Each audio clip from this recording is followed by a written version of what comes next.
इस संसार में। जैसे सब लोग आए तो हम भी आए भी आसमान से धरती पर, इसलिए आए अनुभव लेने आए हैं। तो भाई अनुभव तो एक से बढ़कर एक होता है, सबके पास है अनुभव। किसी के पास कम है, किसी के पास ज्यादा अनुभव है।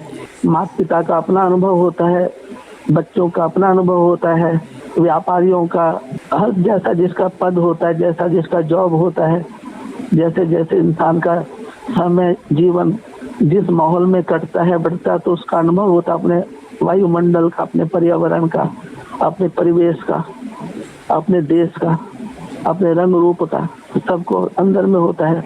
ये जितने भी लोग हैं जो निराकार को मानने वाले हैं, ध्यान दीजिएगा, जैसे राष्ट्रपति भवन है उनका स्टाफ है, प्रधानमंत्री है उनका स्टाफ है, ऐसे जितने भी गवर्नमेंट के ऑफिस हैं और उनमें जो कार्यरत अधिकारी हैं, कर्मचारी हैं, एम्प्लॉय हैं, ऐसे ही प्राइवेट कंपनी में भी होते हैं। तो प्राइवेट कंपनी में भी जो है वहाँ भी एक रैंक होता है, कोई जनरल मैनेजर है, कोई सीनियर मैनेजर है, कोई मैनेजर है, कोई डिप्टी मैनेजर है ना। और फिर नीचे ऐसे होते हैं, फिर सबॉर्डिनेट होते हैं, फिर उनके ऐसे बाबू होते हैं, फिर जूनियर होते हैं, सीनियर, ऐसे ऐसे चपरासी भी होते हैं। वहाँ पर केवल एक सिक्का होता है, करेंसी जो गोल गोल होती है, उसमें भारत सरकार की मोहर है, नोट है, उसमें भारत सरकार का स्टैंप है, रिजर्व बैंक की स्टैंप है। पैसे के लिए सब लोग दौड़ लगाते हैं। देखो पता है कि पैसे एक ऐसी चीज है कलयुग के अंत में कि पैसा सबको चाहिए। कोई ये नहीं कह सकता जी हमको पैसा नहीं चाहिए, हमको रुपया नहीं चाहिए। और बाप दादा भी जानते हैं, हमारे बाप दादा भी हमको ये किस्से कहानी सुना कर गए, और वही हम आपको अनुभव अपना दे रहे हैं कि हमने पैसे के पीछे लोगों को बेईमान होते देखा। बड़े बड़े जो पद पोजीशन वाले हैं उनको ज्यादा भूख है, गरीब को तो क्या भूख है, उसको सुबह शाम 2 टाइम, मजदूर को, किसान को जो अन्न उपजाता हो। बोलो, ये बुद्धिमान लोगों को सोचना है कि जो खेतों में जो हमारा अन्न जाता है, जो खून और पसीने की कमाई करके, और कितना आसानी से सस्ता उसका सब, उसकी मेहनत, ये कौन ले जाते हैं? अमीर लोग, बुद्धिमान लोग। उनका उपजाया हुआ, उनके खेतों में जो सब्जी है, अन्न है, गेहूं है, चावल है, ये देश विदेश में कितना सस्ती जाती है। और उनके यहाँ से जो कल पुर्ज हैं, जो इंसान को नकली दवाई, नकली सारा कारोबार, ये छोटे मोटे मशीन के पुर्जे कितने महंगे महंगे बिक रहे हैं। तो वो तो अमीर लोग तो अपना महंगा सामान बेचते हैं, खाते 2 रोटी वो भी हैं, 2 रोटी ही की बात है केवल, लेकिन उस 2 रोटी के लिए कितना मुनाफा कमाते हैं ये लोग, बड़े लोग जो इसको बोलते हैं अमीर लोग, बुद्धिमान लोग। तो बुद्धिमान है, अच्छी बात है, लेकिन जो बेचारे जो गरीब लोग हैं वो भी कौन है? वो भी तो तुम्हारी बहन भाई हैं। उनके लिए आप लोग क्या प्लान किए हो? यहाँ तो प्रजा का प्रजा पे राज है।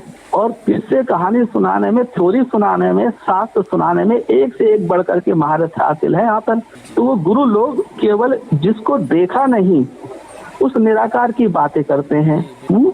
तो यदि वो निराकार की बातें तुमको इतनी अच्छी लगती हैं तो तुम जंगल में क्यों नहीं जाते? वहां जाके मरो ना, वहां पर जंगल में जाके तपस्या करो, वहीं तुम्हारे को भोजन पानी आ जाएगा, तुम्हारा निराकार आसमान से टपका देगा तुमको। अब ये नौसिखिया वाली बातें नहीं होनी चाहिए, क्योंकि भगवान कहो, अल्लाह कहो, खुदा कहो, उसके ऊपर कलंक मत लगाओ। राम और कृष्ण की बातें मत करो, उनको बदनाम मत करो, उनको उनका नाम ले लेकर उनकी महिमा कर करके दुनिया को बेवकूफ मत बना। वो जो थे, जो हैं, जो होंगे उनको छोड़ दो। राम और कृष्ण के ऊपर गलानी करना, उन पे कलंक लगाना, उनसे कंपैरिजन करना, तुलना करना। राम कौन है, क्या है, वो जो जानता है वही जानता है, जो नहीं जानता है तो उसको अपना मौन हो जाना चाहिए, चौंच को बंद कर लेनी चाहिए, नहीं तो जुबान काट ली जाएगी। एक समय ऐसा आएगा कि तुमने जब मोहम्मद के बारे में उल्टा पुल्टा बोलते हैं तो उनकी सरकार, उनके लोग क्या करते हैं, वो अपने इष्ट की बुराई नहीं सुन सकते हैं। और हम हिंदू लोग, हिंदू या सनातन धर्मियों को हर कोई कुछ भी कहे जा रहा है। तो ये कहने वाले कौन हैं? बड़े बड़े जो कहते हैं हम अल्लाह के बंदे हैं, खुदा के बंदे हैं, उनके सामने सब कुछ हो रहा है। बड़े बड़े भगवान जो आए हैं, वो भगवान ब्रह्मा कुमारी में जो भगवान आए, उनके भगवान क्या कर रहे हैं? शंकर कुमारी में जो भगवान आए, वीरेंद्र देव दीक्षित, वो भगवान बन करके है प्रत्यक्ष तो हो गए सारे, एक से बढ़कर एक भगवान है। फिर वो विष्णु पंथी में देखो आप, उसमें भी कितने सारे विष्णु भगवान पैदा हो गए, टीवी में आता है, समाचारों में आता है। तो यहाँ हम भगवान की बात नहीं कर रहे, ना कोई भगवान की बात करे। हम तो अपने माता पिता के घर में जन्म लिए हैं, तो हमारे तो माता पिता ही मेरे, कोई बाहर का गुरु नहीं है, पुरुष गुरु मेरा नहीं है, ध्यान रखना। मैं जबकि मैं खुद पुरुष हूँ, मेरा पुरुष का तन है। जितने भी पुरुष गुरु है, चाहे वो ब्रह्मा है, चाहे विष्णु है, चाहे शंकर है, ये तीनों गुरु मेरे नहीं है।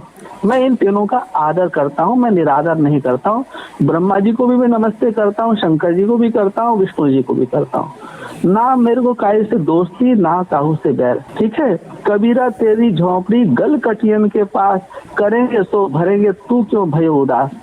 जो तुम्हारे सामने खड़ा है तुम उसको ठोकर मार रहे हो सकता है वही तुम्हारा बाप हो सकता है वही उसी को तुम ढूंढ रहे हो, और ढूंढ रहे होते तो मिल जाता है। जब तुम्हारा 1 रुपए का सिक्का भी जब गिरता है जमीन पर, तो तुम उसको उठा लेते हो ना, क्यों उठा लेते हो। तो आज तुम जो है जिस माता पिता को सुबह शाम गुड मॉर्निंग नमस्ते करते हो, माता पिता बाप दादा को याद प्यार गुड मॉर्निंग नमस्ते, केवल 4 दीवारी में बैठ के अपने को शेर समझते हो, ठीक है। जितना ज्यादा वो बुद्धिमान है पिता परमेश्वर की नजर में, वो उतना बुद्धिहीन है, उतना वो छोटा है। ये बात बाइबल में है, बिल्कुल एकदम स्पष्ट है, बाइबल में है, कुरान में है, मतलब सब जगह है कि उसके जैसा कोई नहीं है। वो अपने किस्म का उन्होंने संदेश दिया, मैसेज दिया। जो हमारा जो शांति दूत है वो कभी कोई को लड़ना मरना नहीं सिखाता है। गीत भी आपने सुना होगा, जय बांग्लादेश, एक पिक्चर आई थी जब देश बांग्लादेश का निर्माण हुआ था, उसी दौरान एक पिक्चर में छोटा था, तो उसमें गीत के बोले मैं आपको सुनाता हूँ मेरे भैया।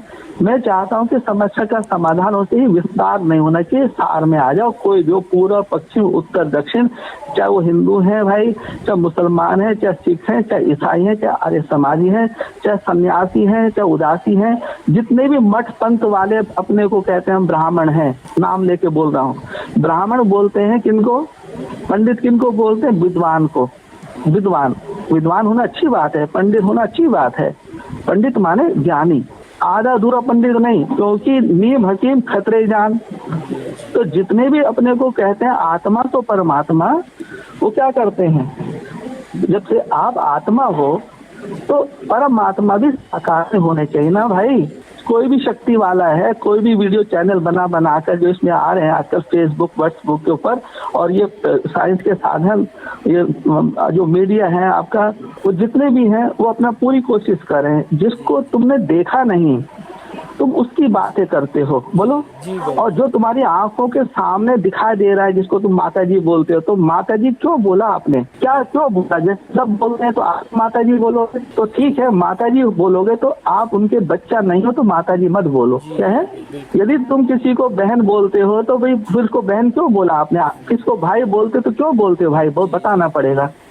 ये नहीं कि एक तकिया कलाम एक रिवाज बन गया है, भाई साहब बहन जी, भाई साहब माता जी, पिताजी, ऐसा मीठा मीठा बन करके पीठ पे छुरी घोंपते हैं। माता पिता बाप दादा ने क्या बोला, कर्म करके खाना है, ज्ञान सुना करके नहीं खाना है। ये ज्ञान है सरस्वती का वरदान है, और इस सरस्वती को लोग बेचने लगे, कुरान की आयतें बेचने लगे ताबीज बना करके। तो ये ज्ञान तो क्या है, किसी के अकेले बाप की बपोती नहीं है, सूर्य है, प्रकाश पे सबका अधिकार है। अब बादल बनकर कहने जी हम ही ठेकेदार हैं, हमसे सुनो, हम जो कह रहे हैं हमारी सुनो, हमारी बात मानो, तो ये जरूरी थोड़ी है कि तुम्हारी बात तो हमें कोई मानेगा और तुम किसी की बात को नहीं मानोगे। तो जो तुम्हारा बाप आएगा वो तो तुमसे पूछेगा ना, मेरा बेटा तू धरती पे आके कर क्या रहा है, बता तेरी मम्मी कहाँ है, तू किसको माँ मानता है, तेरा आधार बता, तेरा आधार कार्ड कहाँ है। ये तू घर लौटेगा ना तो तेरे से यूनिवर्सिटी का सर्टिफिकेट मांगूंगा, तू कितने समय ब्रह्मा कुमारी में पढ़ा और शंकर कुमारी में पढ़ा, विष्णु कुमारी में पढ़ा, क्या पढ़ना था, क्या पढ़ा रहा था दुनिया को, और उनसे पूछा। ये गीता का ज्ञान है, तो ये कुमार और कुमारी कैसे गीता ज्ञान दे सकते हैं। निवृत्ति मार्ग वाले जो मठ पंथ बना के बैठे हैं, जो मंदिर गुरुद्वारा बना के बैठे हैं, वो तो गुरु गीता को समझते नहीं कुछ। उन्होंने तो अपने शास्त्र बना रखे हैं, सिख धर्म ने अपना शास्त्र बना रखा है, आर्य समाज की अपनी विचारधारा है, मुसलमान इस्लामी अपनी कुरान को के अनुसार वो सोच के बैठे हैं, ईसाई लोग अपनी उसको लेके बैठे हैं। तो तो लेके बैठे रहो, हजारों साल से लेके रहो, सांप तो निकल गया, अब तुम लकीर पीटते रहो। यदि तुमने 1 रुपया यज्ञ में से, ये धरती में से यदि तुमने कुछ भी लिया है ना, तो लिया है तो उसको लेने से पहले सोचते नहीं है कि किसी का हम 1 गिलास पानी पी रहे हैं तो हमको आज्ञा है कि उसको 2 गिलास पानी से रिटर्न करना है, डबल देना है उसको। यही पिता परमेश्वर ने बोला था, जो मेरे नाम पे लगाएगा तो उसको मैं 2 गुना दूंगा, 4 गुना दूंगा। लेकिन ये जितने भी धरती पे भगवान के नाम पे मठ पंथ बना के जो बैठे हैं, मंदिर मस्जिद गुरुद्वार में अकूत दौलत है, फ्री में जमीन छकी हुई है, दिन पे दिन मस्जिद बनाए जा रहे हैं, गुरुद्वारे बनाए जा रहे हैं, और उसमें नफरत फैलाई जा रही है एक दूसरे के प्रति। ये गुटबाजी, तो पिता परमेश्वर ये गुटबाजी नहीं सिखाते हैं। पिता के ऊपर, माता के ऊपर, जो सनातन धर्म के जो माता पिता हैं वो भेदभाव नहीं डालते हैं। भेदभाव तो जो विदेशी कल्चर है, विदेशी विधर्मी जिनको बोलते हैं, गैर सनातनी। सनातन माने जो आदि अनादि काल से जो चलता आ रहा है। सूर्य है तो है, रोशनी देता है तो देता है, बरसात होती है तो होती है, जल है, धरती है। तो ये तुम्हारे कौन है? तुम्हारे दुश्मन तो नहीं है ना, तुम्हारी सेवा में है, तुम्हारा इससे जीवन चलती है, तुम्हारी सांसें चलती है, तुम्हारा भोजन पानी यहीं से तुमको मिलता है, तुम जिंदा रहते हो इस प्रकृति के, और उस प्रकृति को छोड़ के तुम आसमान दौड़ रहे हो। जी, भारत माता की जय। जी, भारत माता की जय। तो गीत है ना, कसमें वादे प्यार वफा सब बातें हैं बातों का क्या, कोई किसी का नहीं है, झूठे नाते हैं नातों का क्या, कसमें वादे प्यार वफा सब बातें हैं बातों का क्या, होगा मसीहा सामने तेरे फिर भी न तू बच पाएगा, तेरा अपना खूनी आँच तुझको आग लगाएगा। ओ जब जब पाप बढ़ते हैं इस धरती पर, पाप मिटाने आता हूँ मैं हूँ एक, पर नए नए रूपों में आता जाता हूँ, मैं हूँ एक रूप अनेक, मैं हूँ एक रूप अनेक। ओम शांति, वंदे मातरम। ये विश्व कल्याण की भावना से ओम शांति, ओम शांति, ओम शांति।